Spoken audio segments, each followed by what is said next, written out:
جانفيرو درنا روانه كتسمى بندورو دا لكن الإنسان في بغاف التخبة خارج غنبولي السنة المركي جون جولاي بنو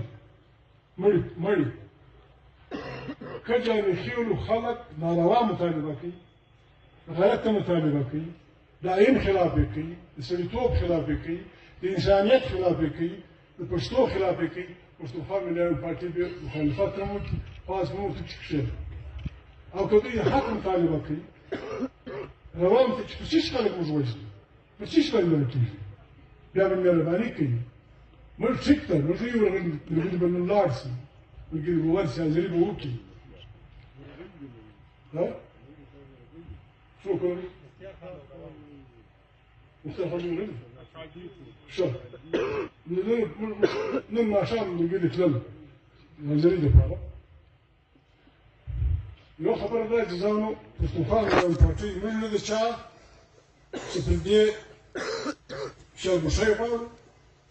نمر الشهر بدي بين شهر سبدي كده كشتانه فوتان كده في الدنيا كي وش مو كودج مو چې په دنیا کې د ظالم او د مظلوم جګړې هغه سړی نه پښتون پاتې نه سم مسلمان دی چې دی به د مظلوم پاک کې جلسه نه کوي جلوس به نه راباسي نارې به نه وي او پاس جارخیل یا وزیرستان ډېره خو چې هر وخت جارخیل زموږ واکي عزیزانو دا به خود سوي زموږ ملګري به ځنډېدلي یا به موږ دغه نه وي د دغو خلکو په مخ کې په دا مازدیګر د ګټې پارټۍ مشرانو په دغه چې د جارخیل له خلکو د کوم شي ضرورت و د امداد سیاسي امداد پښتونخوا مليان پارټي پښتونخوا مليان پارټي د مخ په سر کې ولاړه یوه خبره بله وه علي وزیر کوریا سمري لمر دی د علي وزیر د خاندان سره زموږ په خپله ځاني د پارټۍ رشته ته 10 کاله پخواني ده علي که کالج سټوډنټ رانو او لومړی کال سټوډنټ